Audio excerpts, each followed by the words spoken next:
Hello there. This is a video regarding the HP LaserJet 2300 series of printer, and specifically about the problem with duplexing multiple page projects. Specifically, this is a rather interesting issue because it involves the magnetic solenoids that are inside the printer and a issue with the adhesive that holds the noise-reducing bumpers in place here.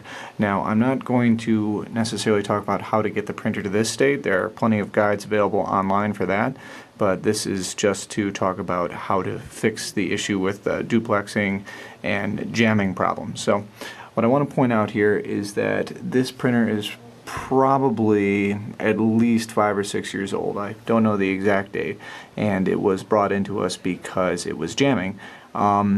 Basically, these solenoids here help hold the gears in place. Sorry if that's a little bit blurry there. I'll try to back it out a little bit.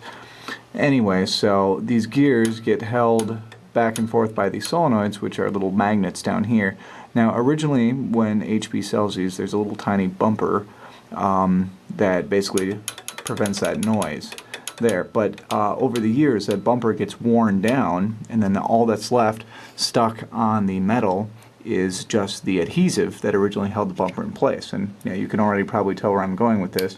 What happens is that the adhesive just causes this little metal armature to stick in place, and then because printers depend on millisecond or less time differences, obviously everything goes downhill from there. So if you watch what happens here, basically when I release this, it should snap back right away, but if it sticks hard, you see how there's a delay when I release my finger from that. That's what's causing the printer to jam. The one that causes the duplex problems in particular, I think, is this one, which has the exact same problem as the other ones. So, we have to remove those solenoids. Once you have the solenoid removed, just one screw down there should do it. What you can do is remove the spring from the solenoid that holds the armature in place. And yeah, just to try to turn this into the light here, you can already see that there's all kinds of black gunk caked on the top and bottom there.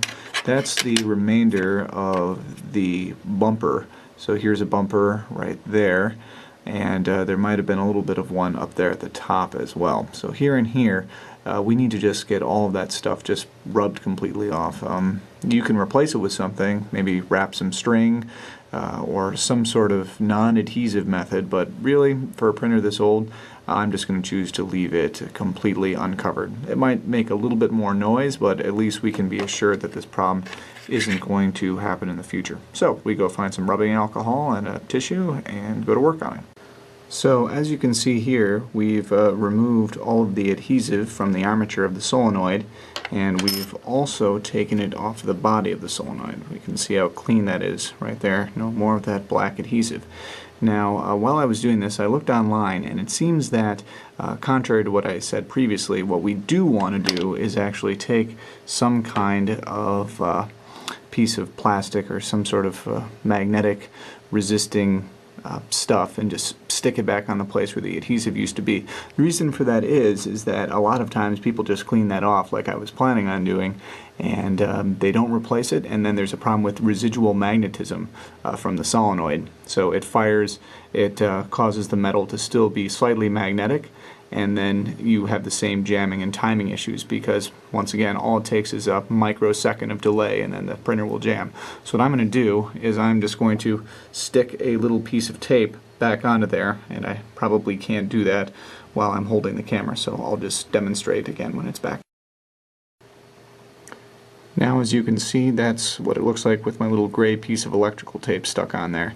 Now you can go ahead and put the spring and the screw back into the solenoid and hook it back in. Just be very careful when putting the spring back on there, because I would suggest doing it from this angle here, otherwise that spring is going to try to act like a rubber band and shoot off into far corners of your office, which has already happened to me twice now, so just be careful when hooking that back on. Now, even though it doesn't have to be done, I've also removed the tray 1 and tray 2 solenoids as well to prepare to clean them. Yeah, you can see how much crud is on there. Try to zoom in a little bit.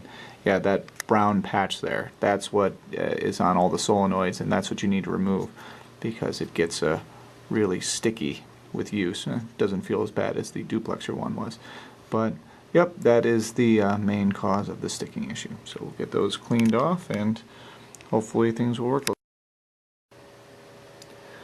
Once you've taken care of the other two solenoids for tray 1 and tray 2, right before you put it back on, go on and give it a try. You should be able to press on the armature really hard and still not have it stick at all.